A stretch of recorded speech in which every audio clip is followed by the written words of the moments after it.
মানে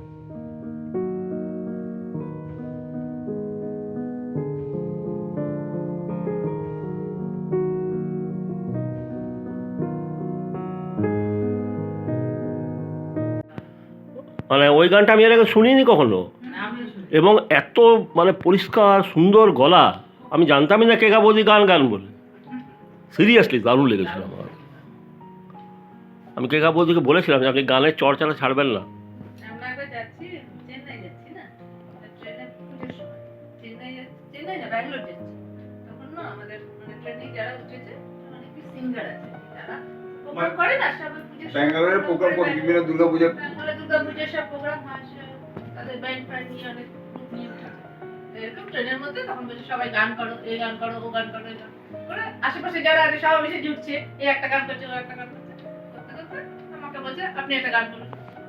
বাঙালি সঙ্গীত প্রথমে এটা গান করছে, করবে আর কি, এই বেশ নাম করা ইয়ে, সে খুব গান টান করছে করে তারপরে যেটা আমাকে গান করতে বলেছে। আমার তো আর কিছুই নেই, শুধু খালি গলাই করি, ওর তো মিউজিক টিউজিক আছে।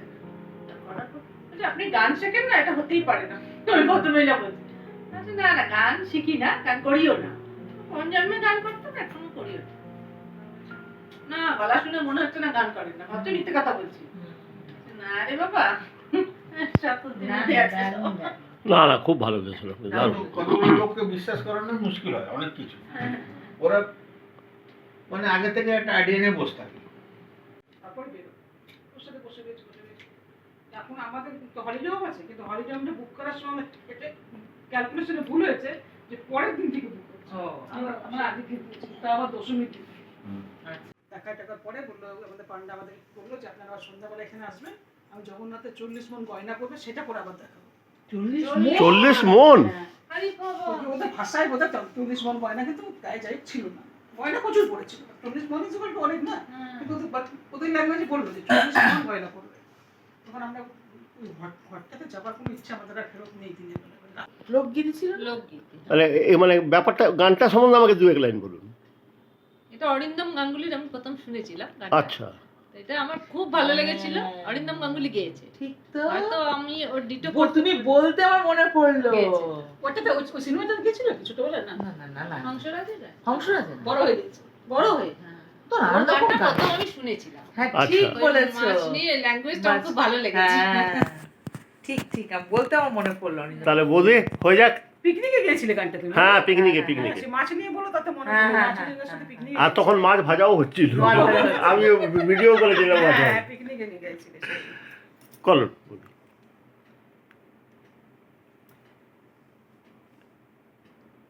আরে ও হো মোর প্যাকুই মাছে ঠ্যাং দি দিলা, জটা বগিলা, পিতা দুলে কি, মাতা বলে কি, আলুক শালুক শালুক ননদি, মা হইলা মৌড়লা, কাল দাড়িকার হইব বিহা, আজো সন্দা নাইলো রে, আজো সন্দা নাইলো রে, আজো সন্দা নাইলো রে। টেপা মাছে বলে মাঝে পাই মোক্ষে না মাহারিও, মাঝে পাই মোক্ষে না মাহারিও,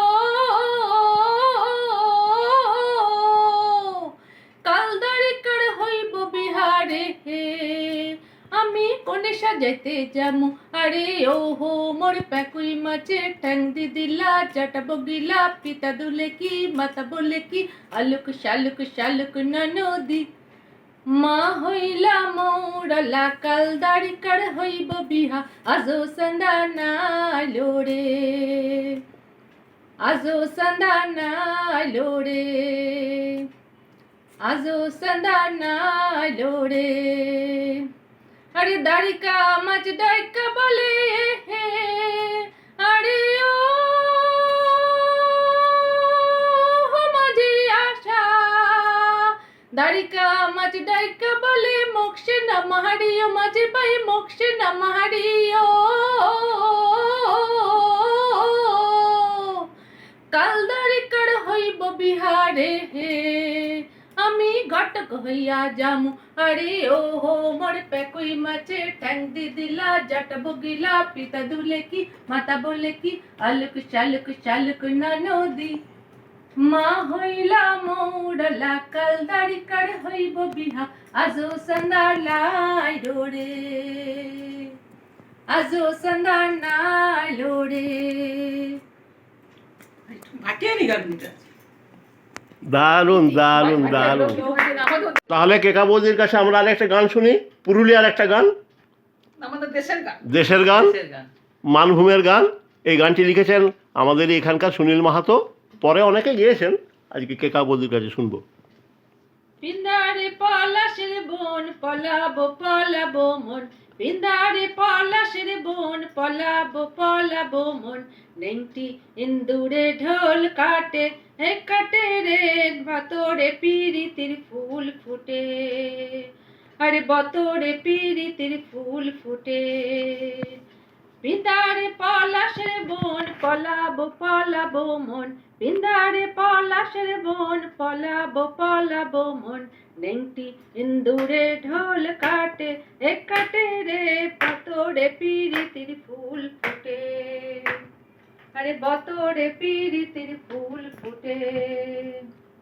আমার বধূ রাত কানা বাড়ির পথে আনা গোনা, আমার বধূ রাত কানা বাড়ির পথে আনা গোনা, দিন চড়াইয়ে বুটে ধান কুটে একদিন রে বতরে পিরিতির ফুল ফুটে, আরে বতরে পিরিতির ফুল ফুটে। আলতা সিন্দুর রাঙা বিহা ছেড়ে করবো সাঙ্গা, আলতা সিন্দুর রাঙা বিহা ছেড়ে করবো সাঙ্গা, দেখি বউটা খাটে কি না খাটে, এই দেখি বউটা খাটে কি না খাটে, এই খাটে রে বতরে পিরিতির ফুল ফুটে, আরে বতরে পিরিতির ফুল ফুটে। বাহ বাহ বাহ বাহ বাহ, দারুণ দারুণ। এখন ঢুকলো জাস্ট আমি গিয়ে না নিচের পর্দাগুলো পয়লা বছরের কাজটা ভুলে গেছি, 6টা পর্দা নিয়ে খুব ধুক করতে করতে করতে করতে চাপছে দুলের উপরটাতে চেপে চলে এসছে। তা রান্নাঘরে কিছু একটা করছে, আগের দিন মশারি কেটে জলটা রেখে দিয়েছিল, ও কী করে সামান্য একটা বাঁচিয়ে রেখে আমি ঢেলে ফেলে দিই, কারণ কীটা কি ঢুকিয়ে দিবে, সেটাকে আমার সব কাপড় চোপড় ঢুকিয়ে দিয়ে আমাকে দেখে প্রথমে রাগ হলাম, তো এটা কেন করেছো পূর্ণিমা, এই জলটার মধ্যে ঢুকিয়ে দিয়েছো, ময়লা জলটা সব টেনে নেবে সুতির শাড়ি এগুলো, আর কাচিলে চলে যাবে, কাচিলে আপনি চলে যাবেন, হ্যাঁ আপনি চলে যাবেন। কাছে ধরনি কি হয়েছে, বলছে না আমরা মল্লবাবু গ্রামের মধ্যে এসেছি, এখানে টাকা দেবো না, ওখানে টাকা তুলবো, এখানে এসি আছে না, বসে আছে ওরা দমে দেরি করে। ওরা বলবার জন্য তোমাদের ব্যাংকে গেছে। আরামসে এসি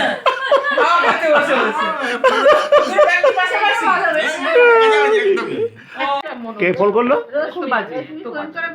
ধুরন্ধর যাবি তখন দেখছি সেই গাড়ি নিয়ে, আমাদের গাড়িটা কোথায় রাখতে হবে, তখন রাস্তা হবে, সেই গাড়ি নিয়ে খুব ঝামেলা। তখন আমি বললাম দাঁড়া আমি পরে বলছি তোকে, তুই চৈতালিকে বল, যদি চৈতালি যায়, চৈতালি সামনে থাকে, চৈতালিকে ফোন করে, চৈতালি বলছে আমি স্কুল আছে আমার, সেদিন উইকডেজ ছিল, আর ও একটা কি কারণে ব্যাংকে সেদিন ছুটি পেয়ে গেছিল, বলছে আজকে আমি ছুটি পেয়েছি, আজকে যাবো, তাও তো পাচ্ছি না ব্যাপার। দিয়ে তখন ও বললো যে চৈতালি বলেছে না আমার স্কুল আছে, তুই যদি পরশু যাস তো আমি যাবো, আর তার পরশু দিন মানে 31 তারিখ আমাদের যাওয়ার ডেট।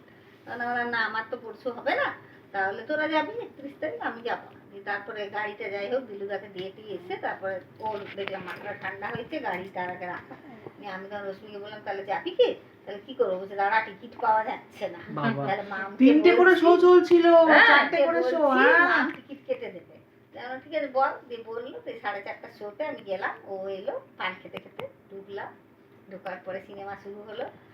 ফার্স্ট হাফটা তাও ঠিক আছে, সেকেন্ড হাফে এত মারামারি এত মারামারি, প্রথমে তো কান বন্ধ করতে হয়, খুব বাজে, চোখ বন্ধ করতে, চোখ বন্ধ করে কান বন্ধ করে একদম কেটে গড়াগড়ি খাচ্ছে, সেই সব আমি চোখ বন্ধ করে হ্যাঁ, চোখ বন্ধ, কানও বন্ধ করতে হ্যাঁ হয়। আমাকে বলছে দেখ দেখ, হ্যাঁ না দেখলে কি বুঝবি, আমি বলছি তুই আমাকে কেন এত মারামারি, দিয়ে তারপরে বলছে হাফ টাইম হয়েছে, দিয়ে বলছে কফি খাবো, চ আমি তো কফি খাই না, দুধ কফি আমি কিন্তু খাবো না, বলছে ঠিক আছে ব্ল্যাক কফি নিয়েছি। ওরা কি করেছে বলো না, দুধ দেয়নি কিন্তু সেই বিচ্ছিরি কড়া কফিটা দু কাপ নেওয়া হয়েছে, নিয়ে পর ও খাচ্ছে দিব্যি, আর আমি তো এক চুমুক দিয়ে রেখে দিয়েছি, অত কড়া কফি আমি খেতে পারছি না। দিয়ে তারপরে ও বলছে তুই খাবি না কফিটা, আমি বললাম না, সে দে আমি খেয়ে নেবো। আমরা আমি কিন্তু খেয়েছি একটু, বলছে দে না আমি খাবো। ওই কড়া কফি ও খেলো, বলছে আমি তো জলটা খাই, আমি এই জন্য কড়া কড়া খাই। আমরা হ্যাঁ সেই জন্য আমাদের ঘরের লোকটাও ওইরকম কড়া কড়া চা খায়, আমি আর কড়া চা খেতে পারি না। দেখলো এটা কোনো সাইন্টিফিক ব্যাপার সিনেমা আছে? দেখার পরে শেষ হয়েছে, তারপরে এটা কোনো সাইন্টিফিক ব্যাপার আছে কি জলটা খেলে সিনেমা কড়া খাওয়া শেষ হয়ে গেছে, এবার তারপরে সে নাম আছে দেখানো বোধহয় দেখায় না, ও কিছুতেই নামবে না, ও সেটাও দেখবে রশ্মি, ওই নাম দেখা ভালো লেগেছে, খুব ভালো লেগেছে। তারপরে লাস্টে বলছে লাস্ট নিশ্চয়ই ওর মেয়েটা ওর কাছে ফিরে আসবে, মানে মেয়েটা দেখাচ্ছে যে চলে গেল, মানে মেয়েটাকে ছেড়ে লোকটা ইন্ডিয়াতে চলে এলো, যাকে বিয়ে করেছিল পাকিস্তানে গিয়ে ওর ওর কাছে থাকবে। দিয়ে বলছে যে না মনে হয় তারপরে আর আমি বলছি চল তো তুই বের করে দিচ্ছি, বলছে তুই চলে এলি বেরিয়ে, মনে হয় আবার পরে মেয়েটার সঙ্গে মিল দেখিয়েছে। তো খেয়ে দেয় কাজ নেই, তারপরে ওইটা মিল দেখাতে গেলে আরো একদিন লাগবে সিনেমা, একে তো অত বড় সিনেমা, রাত হয়ে গেছে 4 ঘন্টা তো। নিয়ে ওর টোটোওয়ালাটা এসেছিল, যে টোটোওয়ালাটা তার দুদিন আগে সিনেমাটা দেখেছে, টোটোওয়ালাটাকে জিজ্ঞেস করছে যে রশ্মি last ভালো মিল লেগেছে। দেখি। আমি বলছি, ধন্যবাদ। বান্ধে স্নান করবে, বান্ধে শিখাতে যাবে। আমার কেন তাহলে শিখায় লাভ কি? মানে আন্তরিকভাবে জিজ্ঞেস করেছো। এত কষ্ট করে- এবারে বৌদির কাছে, মিত্রা বৌদির কাছে একটু শুনে নিচ্ছি ওনার নিজের লেখার উপরে। নিজে লিখেছি, মানে আমরা তো অনেকেই কথা দিই অনেক কিছু, হুম। সব কথা আমরা রাখতে পারি না। আচ্ছা। মানে জীবনের চলার পথে অনেককেই অনেক কথা দেওয়া হয়, কিন্তু সব কথা কি আমরা রাখতে পারি? পারি না, কেউ কথা রাখেনি। কেউ কথা রাখেনি। ওই খাওয়া। তো সেই নিয়েই আমার লেখা। বড়টা দাদার কাজ করেছে তো? সুনীল বাবুকে খোলা চিঠি। হয়নি, তো খাওয়াতে পারবো না। মাননীয় সুনীল বাবু, আপনি বলেছিলেন কেউ কথা রাখেনি। কথা দেওয়া যায়, তবে রাখা যায় না। আমার মেয়েরা যখন ছোট্ট ছিল কথা দিয়েছিলাম তোরা একটু বড় হলে কলকাতায় নিকো পার্কে ঘুরতে নিয়ে যাব। মফস্বলের মেয়ে দুটো আশা করেছিল বড় শহরে পার্ক দেখার, রাইড চড়ার, কিন্তু সময় চলে গেল। ওরা কখন যে বড় হয়ে গেল, আমার কথা রাখা হলো না। এখন ওরা নিজেরা বড় শহরে থাকে, নিজের ইচ্ছা নিজে পূরণ করে। একবার ছোট পিসি আমার বাড়ি বেড়াতে এসে সামান্য দূরে কাটা বিছানার চাদর দেখে আবদার করেছিল, আমাকে একটা এমন চাদর দিবি? বলেছিলাম যখন তোমার বাড়ি যাব নিয়ে যাব। পিসির বাড়ি যাওয়া হয়ে ওঠেনি, তাই কথাও রাখা হয়নি। ছোট পিসি চলে গেছেন। সোনা দাদাকে বলেছিলাম আমাদের বাড়ি নিয়ে যাব, করতে গেছে মফস্বলের আবহাওয়া শরীরের জন্য ভালো। বড্ড তাড়াতাড়ি চলে গেলেন, আমার কথা রাখা হলো না। ভাই ডাক্তারি ডিগ্রি নেবার সময় বলেছিল, দিদি বাবা মা আর তুই যাবি, আমি ডিগ্রি নিয়ে 4 জন আমরা একসঙ্গে ছবি তুলব। আমাদের 4 জনের ছবি বেশি নেই, সংসারের জাঁতাকলে আটকে সেই দিন যাওয়া হয়নি। ভাইয়ের শখের ছবিতে আমি নেই, সেদিনও কথা রাখা হয়নি। ভালোবাসার ময়ূরপঙ্খীতে চড়ে মনের মানুষকে কথা দিয়েছিলাম, মনের মণিকোঠায় তুমি রইলে। জীবন নদীর জোয়ার ভাটার টানে ময়ূরপঙ্খী কখন যেন বাস্তবের চোরাবালিতে আটকে গেছে। ভেসে গেলাম ডিঙিতে, টালমাটাল। ভালোবাসার মণিমুক্ত আজ অযত্নে জীর্ণ। প্রাণ দিয়ে আগলে রেখেছিলাম, পারলাম না, তলিয়ে গেলাম জীবন নদীর অতল জলের গভীরে। শেষ কথাও রাখা হলো না। কবিবর, কথা দেওয়া যায়, রাখা যায় না। ওহ, বিউটিফুল বিউটিফুল, অসাধারণ। আমাদের শেষ আইটেম, স্পেশাল গেস্ট। হ্যাঁ শেষ ঘোস্ট ঘোস্ট। চলো। কিছু পরে দূরে তারা জ্বলবে, হয়তো তখন তুমি বলবে। কিছু পরে দূরে তারা জ্বলবে, হয়তো তখন তুমি বলবে, জানি মালা কেন গলে পরালে গো বন্ধু, এই সুন্দর স্বর্ণালী সন্ধ্যায় একই বন্ধনে জড়ালে গো বন্ধু। কোন রক্তিম পলাশের স্বপ্ন মোর অন্তরে ছড়ালে গো বন্ধু, এই সুন্দর স্বর্ণালী সন্ধ্যায় কি বন্ধনে জড়ালে গো